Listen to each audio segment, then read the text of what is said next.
So I just wanted to do this quick live video to give everybody an update. First off, I just want to say thank you to one of my good friends and fans, Brenda. Thank you, Brenda McGillis, for sending me a phone charger and a robe.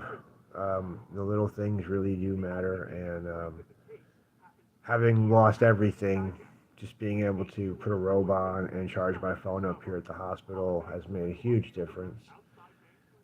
So I'm giving you the credit you deserve, letting you know you're my angel of the day, angel of the week. Um, just to give everybody up to date, up to speed, I was traveling from Nashville, Tennessee on a long distance bike trip, um, which I've done before. I've done trips from Tennessee to Key West. We've ridden all over Florida, parts of Georgia, Alabama. I was trying to get to New Orleans, um, but I had not made it out to the Natchez Trace. Instead, I was zigzagging across Alabama and moved into Mississippi a couple days ago. And the roads in Mississippi changed. It was a very dramatic change. Um, no shoulders on bridges on some of the more accessible freeways, and then I chose to take Route 45 south, although it was clearly dangerous. And I even stopped, turned around, got a hotel room for a night, and then camped out in Meridian for a night. But after a couple of days of rest and looking at how tight my gear was, I was like, "Come on, we got to keep pushing." And so we did about 30 miles. We were about a couple miles outside of the Clark County State Park, which was my destination for that day. And it was very clear. It was dry. It was a beautiful day. It was a great ride. But about 2:30, 3 o'clock in the afternoon, and a car went by, and like the first car went by me, like skidded, like it never seen a bicycle before or something. Like it alarmed them or something. And then moments later, I was struck behind by another car. All I really remember, and I'm just being honest, not trying to be, not trying to suggest anything other than what I remember, but I remember getting hit, but not seeing it. Like it came out of from up from behind me, and um, next thing you knew, I was lying on my back, and I remember there being like ramen noodles packages and all my gear scattered on the shoulder of the freeway. There was a young black male with a phone and another black male. They both came up to ask me if I was all right.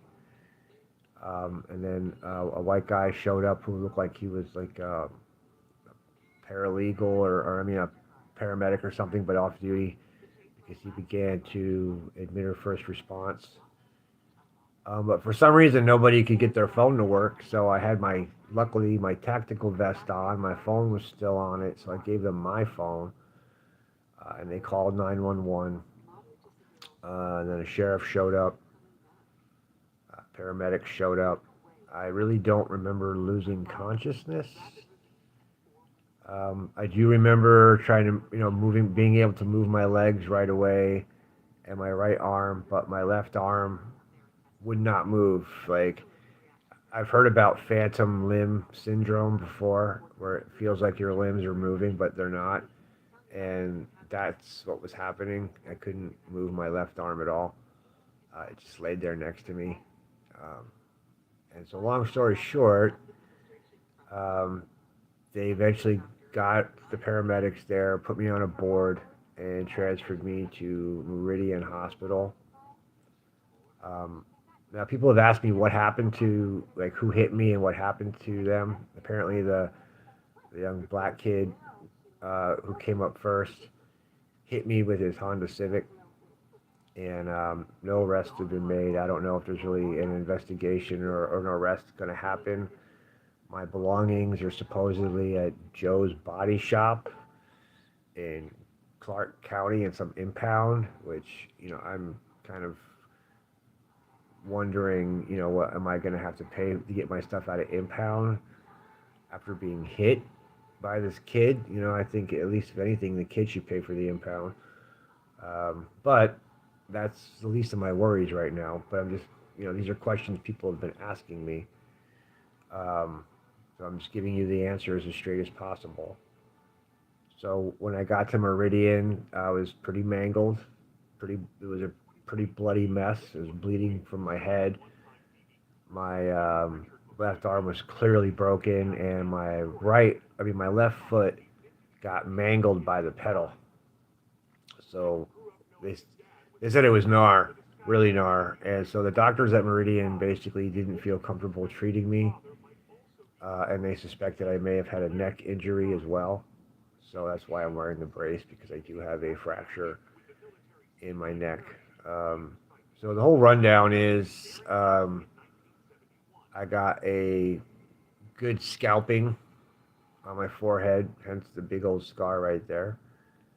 Um, Plastic surgeons may come back and do more work on it later on, or I may just rock my Road Warrior scar for bragging rights. My left shoulder is still needs to get surgery, which is going to happen probably sometime next week. It's not a high priority, but they're going to make sure they do it before I leave to go to the rehab center because I'm going to need rehab to get back on my feet. I'm going to be in a wheelchair for sure when I get out of here. I'm going to be in a neck brace for 2 months. They did operate on my foot. In fact, they were very nice here at the Mississippi University of Mississippi Medical Center. They took the guy who did the stitches on my forehead. You should have seen it before that. It was just bad. And the dude spent like an hour with me. I was conscious for it, but it had me so numbed up, I barely felt anything. But he did a fairly good job, all things considered. And then these two young orthopedic surgeons came in after the nurse gave me a good shot of ketamine. So they put me in a really nice fuzzy K-hole before they came in and started um, moving my leg around. And so they set my leg and my arm while I was all tripping out on ketamine. That was fun. Um, and then they brought me up here to the fifth floor. I'm at 5 North, 515. That's my room number. And I've been here for a couple of days now. Um, and like all hospitals, the staff are overworked, underpaid. I try not to give them too much of a hard time. And they're pretty chill with me too. The staff, as far as the surgeons go, have all been pretty cool. You know, they did advise me to get my arm done right away, but I was nervous about like losing mobility in my hand for playing music. But now that I've had a couple of days to sort of clear my head a little bit and feel the arm and the bones moving around in there, it probably is better to get the surgery. So that's what we're gonna do. And so far, because it's a holiday weekend, I can't get anything done. I can't um, really do anything about like my stuff or find out what happened with the incident reports and all that until Monday. So um, it's funny because I am sitting here in a hospital bed watching TV and I'm watching these Morgan and Morgan and injury lawyers, you know. Um, but I can tell you right now that the kid involved probably doesn't have anything worth suing for, except maybe his insurance company. But I don't know. I'm not really trying to blame. I'm not like in this like oh I'm blaming him or I'm blaming me. This is just it is what it is. If you ride bicycles across country for as long as I have, I think that like if you watch my videos, I clearly had premonitions that this was probably not a good idea. Even the town I rode through was called Quitman, and the irony of the last town I was in being Meridian, and my other rides were always on Schwinn Meridians. And I'm going to tell you the truth, I really was thinking of giving up the bike and the gear and getting on a train to New Orleans and just flying to Thanksgiving dinner in Hawaii, but I just didn't want to give up the gear. You know what I mean? So my pride got in the way of my better judgment because even though I knew I was legal in all respects, I knew it was a dangerous road. And the car that passed before I got hit should have been an indicator that it was getting to that time of the day. People weren't paying attention, and it was time to get off the road. Um, and all I can say is I'm just grateful it wasn't a semi logging truck or something, because if it was, we wouldn't be having this conversation right now. And I really don't know like what happened after the incident with whoever else was involved, honestly, and hasn't been a major concern, but it is something I will have to focus some attention to here in the next couple of days, I'm sure. But as of right now, I'm stable. I'm gonna survive. I'm probably gonna need a wheelchair for a little while. Um, I am talking with friends and family, trying to figure out possible solutions, places I can go. You know me, I'd rather be someplace warm for the holidays, but all my friends and family who have offered to help me out are in colder climates. But sometimes that's better. The cold helps you heal. You should just sit around and stay warm and hibernate. That might be really the best thing for me. So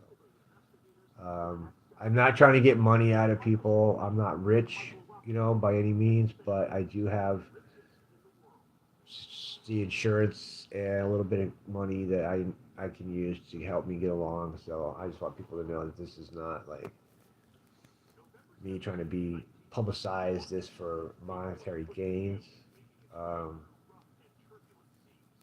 and well, I mean, I know that's about it really for right now. I just want to let everybody know I'm alive. I'm grateful. I'm actually in fairly good spirits. There's even a part of me that's relieved in a weird way because now the ride is over. I don't have to carry that weight anymore. Um, the crystal skulls were on the trailer, so maybe they're free to do whatever they want. I feel for whoever finds them and picks them up and decides to take them, but you know maybe this is what I needed this to happen to finally let go of the past, because that was the thing I was struggling with for so long, was my past, trying to fix my past after 30 years of drinking and 3 years of sobriety, you know, and not getting the results I would like. And it's really ironic when you try to turn your life around only to find out the people you're doing it for would prefer you go back to drinking and doing drugs because that's what they're doing.